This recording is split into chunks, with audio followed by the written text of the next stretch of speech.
Hello, friends. November 24th, 1971. In America, a Northwest Orient Airlines flight took off from Portland. This is a small, 30-minute flight to Seattle City nearby. Not many passengers were on this flight. It was carrying only 36 passengers and 6 crew members.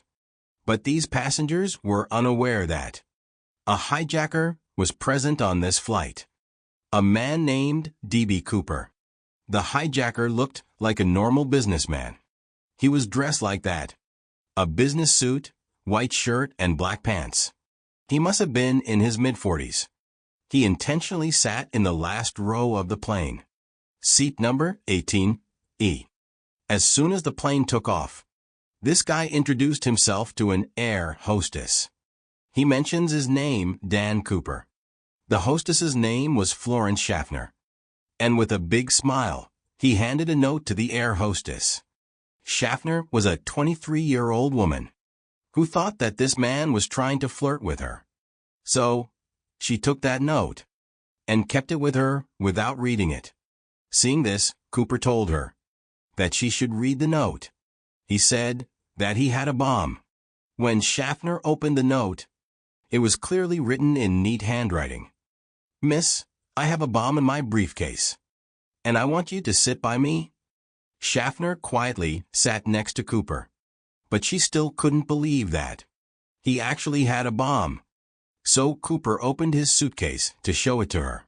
Some red cylinders, wires, and a big cylindrical battery were in the suitcase. There was no doubt that it was a bomb. Cooper made his demands to the air hostess. He wanted $200,000 by 5 p.m. that evening. That too in cash.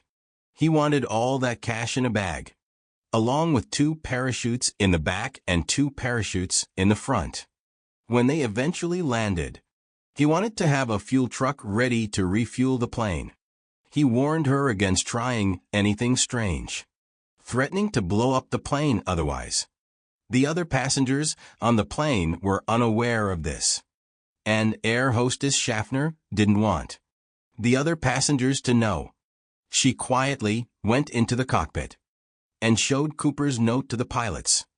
Another air hostess, Tina Mucklow, was informed about this, and she sat beside Cooper. With the help of these 2 air hostesses, the contact between the plane's cockpit and Cooper could be maintained. The pilots informed the air traffic controller, and soon the news reached the president of the airline, Donald Narob. He was the decision-maker, and he made an interesting decision. He told the staff to ensure full compliance with Cooper's demands, to fulfill all demands made by this hijacker. After coordinating with the FBI, he talked to a Seattle bank to arrange the money. The bank had a huge bundle of money for such emergencies. But there was something special about this bundle of money. We will talk about it later in the video. But you must be wondering, why did the airline's president decide to cooperate with the hijackers? The reason behind this was reputation.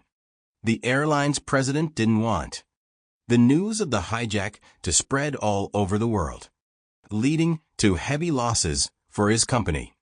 So to keep this issue under wraps, he was willing to fulfill the demands of the hijackers. The only problem was that they needed some time to arrange the money. But this flight was only supposed to be half an hour long. So the pilots were told that instead of landing the plane, they were to keep circling around Seattle until they could arrange the money on the ground. This half-hour flight gradually became 3 hours long.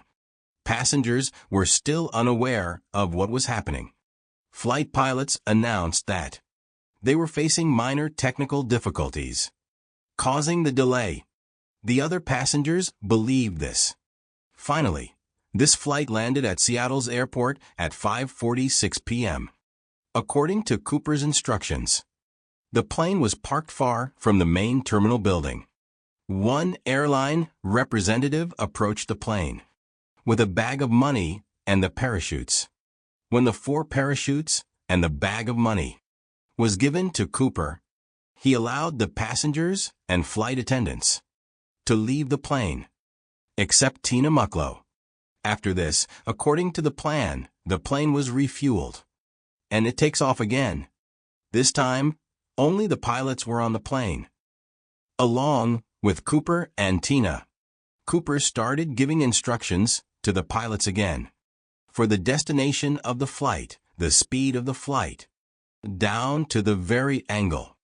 He directs them to fly the plane towards Mexico City at an altitude of 10,000 feet in the air, with the wings positioned at 15 degrees. As for the plane's speed, he wanted to fly as slow as possible. The pilots told Cooper that flying with these configurations would make it difficult for them to reach Mexico City because there wasn't enough fuel in the plane. But Cooper was not worried about it. Cooper told them to fly as he directed. Friends, what happened next is completely unbelievable. No less than a film story. Cooper told Tina to go to the cockpit and lock the door. Cooper was the only person outside the cockpit. He took out his parachutes and prepared to dive. A few minutes later, a warning light flashed in the cockpit, indicating that the rear staircase had been deployed. This was a unique feature in these planes back then. Boeing 727 planes had an aft staircase at the back. In the photos, you can see how the stairs deployed from the back. Cooper deployed these stairs and jumped out with the parachutes and the money. The pilots and the air hostesses did not see this happening because they were locked in the cockpit. And back then, there was no hole on the cockpit door through which they could see outside. But at 8:13 p.m., pilots noticed that the back part of the plane suddenly tilted upwards, and the pilots had to recalibrate and re-level the plane. After this, the pilots flew the plane to Nevada and landed in the city of Reno. The police were informed, and they investigated the plane. But they didn't find any trace of Cooper.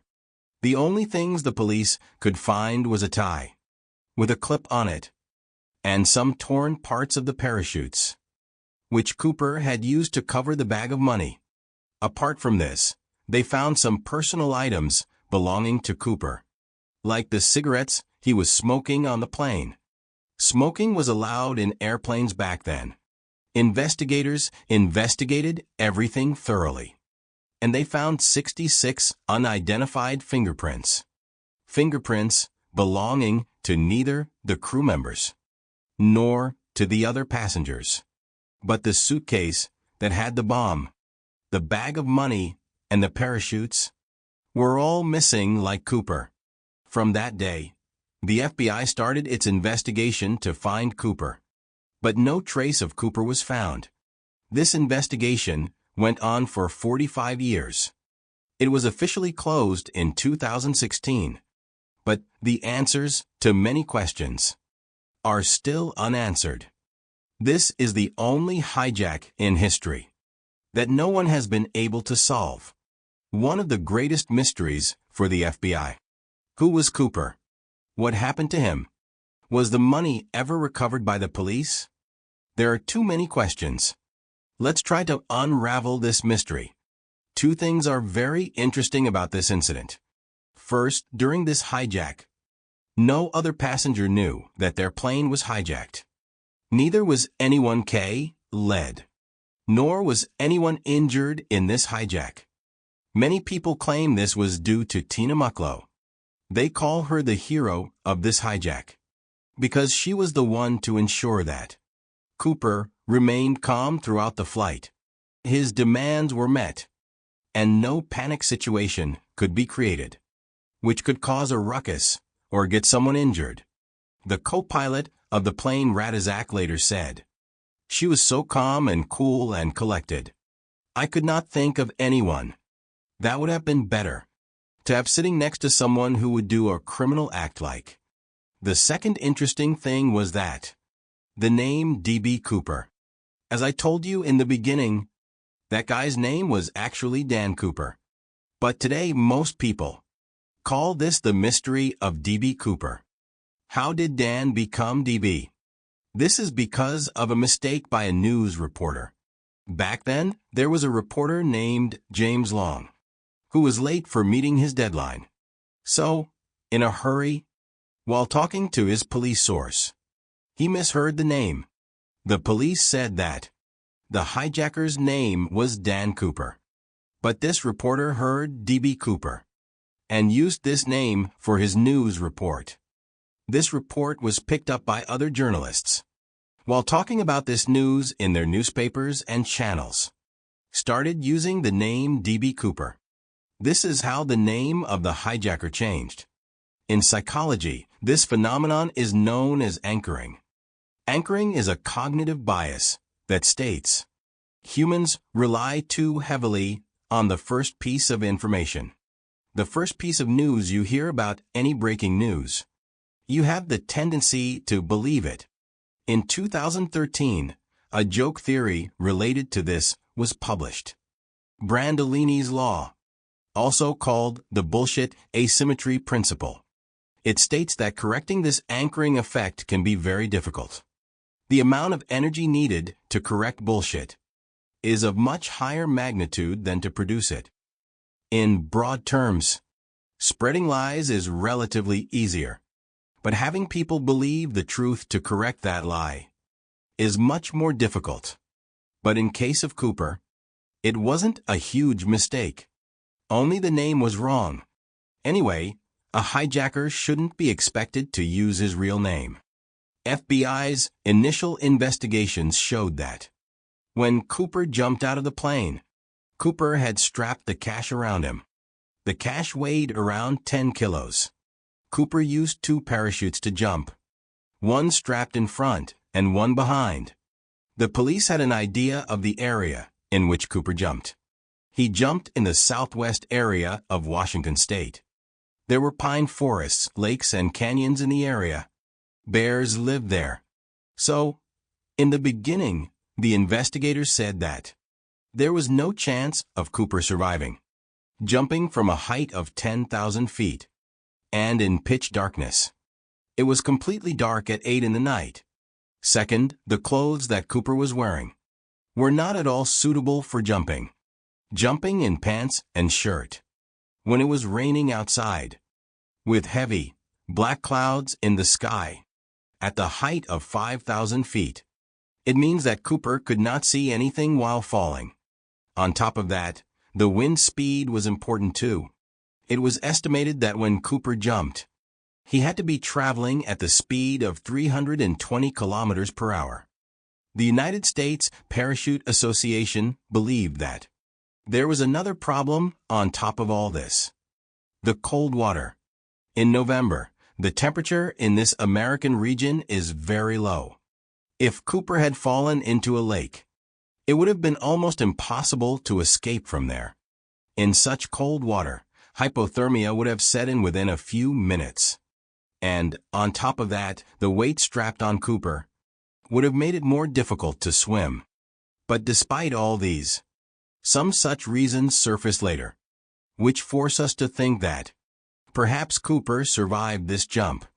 The reason for this was that after Cooper's incident, there were many similar incidents. When Cooper's hijacking made news all across the country, more hijackers thought of using the same tactics.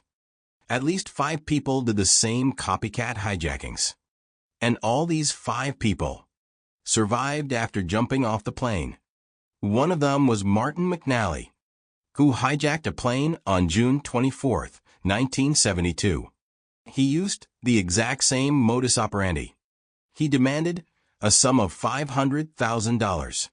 When the plane took off, they used a parachute to jump off like Cooper. In McNally's case, the speed of the plane was around 400 to 500 kilometers per hour. When he jumped, this was twice the speed of Cooper's dive. But still, McNally survived his jump, using only a reserve parachute. Another similar hijack was done in January 1972 by Richard LaPointe. He wore similar clothes in January, jumped, and landed safely in the snow. It's irrelevant that these two hijackers were later caught by the police. That's how we know their stories. But the FBI thought that if these people could jump in conditions that were worse than when Cooper jumped, and they managed to survive, then it was possible that D.B. Cooper survived that night. Especially if you consider that when Tina Mucklow gave the parachutes to Cooper, there were instructions on how to use them. But Cooper told Tina that she didn't need to read the instructions. He knew how to use them. So now, since the FBI started assuming that Cooper could be alive, their next task was to search the place where he had jumped. Actually, the police had started searching those jungles the day after the hijack. The police were looking for a body, a torn piece of the parachutes, or a $20 bill. At the beginning of the video, I told you that the money given to Cooper was special. The special thing was that there were $20 bills, 10,000 notes of $20, $200,000 in total. And the serial numbers of these notes were noted down by the bank. The FBI spread the list of serial numbers throughout the country. From banks to casinos, everyone was told to inform the FBI if they got the notes of those serial numbers. But it was becoming more and more difficult for the investigators to find Cooper. Because where could the search area be drawn? There were many variables. What was the wind speed while the plane was flying? How dark was it?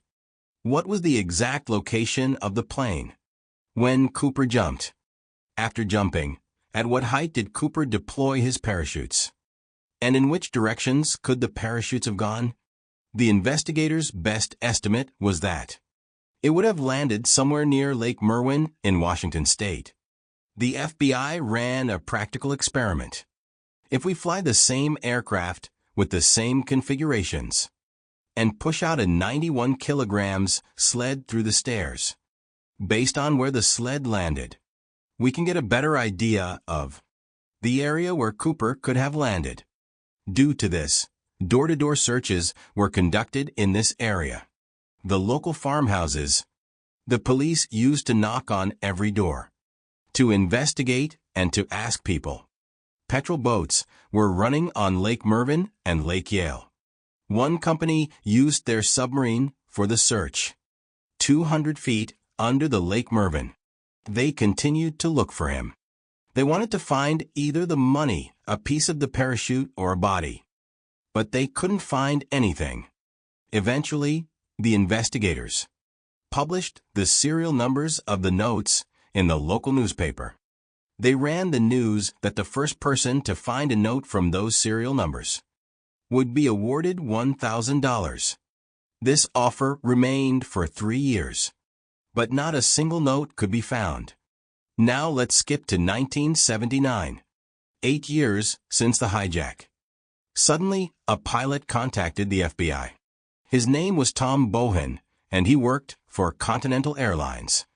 The night of the hijack, 4 minutes behind Cooper's aircraft and 4,000 feet above, another aircraft was flying, which was being flown by Tom. Tom recalled the storm that night and said that he had never seen such a storm in his entire career. He said that the FBI's calculations regarding Cooper's drop zone were off by 80 degrees. Since he was on a plane that night, he had a better idea of where Cooper landed. He told FBI that they should be searching near the drainage area of the Washogo River. A few months later, Tom's suspicion was proven right. An 8-year-old boy found some $20 notes lying on the bank of the Columbia River. All of these were $20 bills, and some of them were still in bundles held together with rubber bands. Hijacker D.B. Cooper. The first break in the only unsolved airplane hijacking in United States history came on a Columbia River beach. An 8-year-old boy dug up the shreds of $3,000 on Sunday.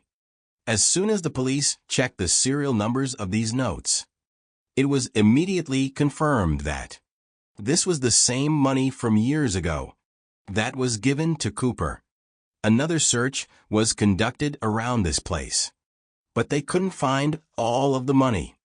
In total, they could find only $5,800. And Tom's hypothesis of Cooper landing in this area was proved correct. Tom had said that Cooper must have landed somewhere near the Washogo River, and the money found was downstream of the same river. After this, the FBI searched the area in the hope of finding a body or some pieces of the parachute. But they couldn't find anything. FBI agent Richard Tosaw believed that Cooper must have drowned in the cold water of the river that night. An interesting fact here was that the 8-year-old boy who found these notes was given some portions of these notes as a reward. And in 2008, when the boy grew up, he sold 15 notes in an online auction. And in return for these $20 notes, he got $37,000. Because Cooper's case was so popular all over the world, people were ready to pay such a high amount for these notes. Another big question that arises is that, regardless of what happened to Cooper after jumping from the plane, who was Cooper actually? About where this guy came from? And what was his identity? The FBI did not have much to help answer this question. There was a tie and tie clip left behind by Cooper. That tie clip was actually golden. And in that tie clip, they found some specific microscopic particles. In March 2009, a research team started researching these microscopic particles using new technology. There was a paleontologist on this team, a scientific illustrator, and a metallurgist. They used electron microscopy to examine these particles. Some portions of the tie clip were of unalloyed titanium, with traces of aluminium and titanium antimony alloy. Their findings suggested that Cooper worked in a chemical or metal manufacturing plant, or in an aeronautical engineering company. Maybe he worked in Boeing itself, because the unalloyed titanium that was used in the tie clip. Back then, it was used in aircraft fabrication facilities. The periodical table of clue, say scientists, suggest that Cooper had access to a manufacturing company that made airplanes, like the one he jumped from, perhaps a company with a connection to Boeing. In the first year of the investigation, FBI talked to the passengers and flight crew to make a sketch of Cooper's face. What did Cooper look like? The first sketch, created by November 28, 1971, looked like this. But air hostess Schaefer and many witnesses said that it was not an accurate representation. It took another year to make a new sketch. This wasn't very accurate either. And on January 2, 1973, the FBI made their third and final sketch of Cooper. After seeing this new sketch, an air hostess said that this photo was accurate. Looking at this drawing, it can be easily said that Cooper looked like this. Dan Cooper's real face and his possible profession was revealed to the world. Many people started making new theories about his identity, about who Cooper was. Larry Carr, who had led the investigative team from 2006 to 2009, believed that Cooper was an aircraft cargo loader in the Air Force, because cargo loaders were given basic jump training, how to wear parachutes, how to deploy parachutes, and even on the working of the plane, how to deploy the stairs in the plane. They know all this. Based on these descriptions, the FBI released a list of more than 800 suspects. 800 people. Any of them could be D.B. Cooper. But 20 of them were seriously considered. 2 to 3 of them have interesting stories. One of them was Richard McCoy, an Army veteran of the Vietnam War. 5 months after the Cooper's hijack, he hijacked a plane in a manner eerily similar to Cooper's, a Boeing 727 plane. He demanded 4 parachutes and $500,000. The young man wanted $500,000 and requested 4 parachutes. After taking the money, he deployed the rear stairs and jumped. But the only difference was that, just 2 days after the hijack, the FBI found him and arrested him. He was sentenced to 45 years in jail, and the FBI thought that he was Cooper, and that this was his second attempt at hijacking. He was arrested here in his home in Provo, Utah. Early this morning, when the FBI men came, he did not resist. In 1991, a book was published, D.B. Cooper, The Real McCoy, written by former FBI agent Russell Kaleem. This book states that when McCoy's family was shown the tie and tie clip belonging to Cooper, they believed that those were McCoy's. But when McCoy was asked if he was D.B. Cooper, he refused to admit or deny it. After spending 2 years in jail, McCoy attempted a jailbreak, which led to a shootout, in which he was killed.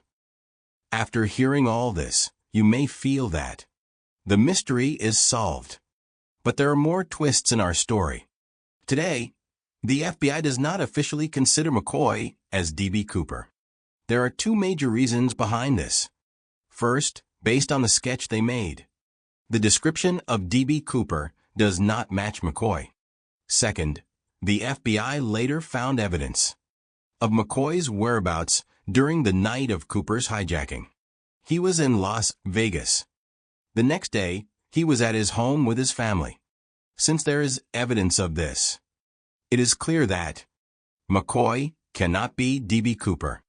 The second suspect was a Vietnam War veteran named Robert Rackstraw.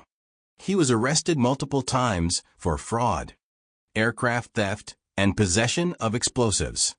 But he was always found not guilty after the arrest. TV producer Thomas Colbert wrote a book in 2016, The Last Master Outlaw, to prove that Rackstraw was D.B. Cooper. He made a documentary on History Channel, D.B. Cooper, Case Closed, where he said the same thing. Colbert worked with a team of 40 people, including many former FBI agents. All of them believed that Rackstraw was the real D.B. Cooper. What is the evidence for this? When FBI began the investigation in the 1970s, Rackstraw was high on the list of initial suspects. In those days, Rackstraw used to give joke comments to the media on the possibility that he was the hijacker. However, many years later, he denied these claims. His face matched the sketches. But the FBI let him go after 1979 and removed him from the suspect list because they couldn't get substantial evidence. TV producer Colbert believed that the FBI should have kept investigating this guy. With more FBI investigation, they could have uncovered the evidence. While on July 11, 2016, Colbert launched his new book on D.B. Cooper. The next day, on July 12, 2016, the FBI closed the case. In 2016, Rackstraw was 73 years old. And because of the allegations against him in this book, he lost his job. Later in 2019, he passed away due to natural causes. So, friends, we are back at the same point. Even today, this mystery of D.B. Cooper is an unsolved mystery. No one knows who was D.B. Cooper. Where did he come from? And where did he go? Now that you know about this mystery, what do you think? That night when D.B. Cooper jumped off the plane, could Cooper survive that jump or not? Write in the comments below. It is quite surprising that, after Cooper's hijacking, there were many similar hijackings. But in all those hijackings, the hijackers who used parachutes to jump off the plane, first of all, he always survived. And second, he was always caught by the police or FBI. But what about Cooper? If you like this video, Please make sure to like and share the video and subscribe our channel. Thank you.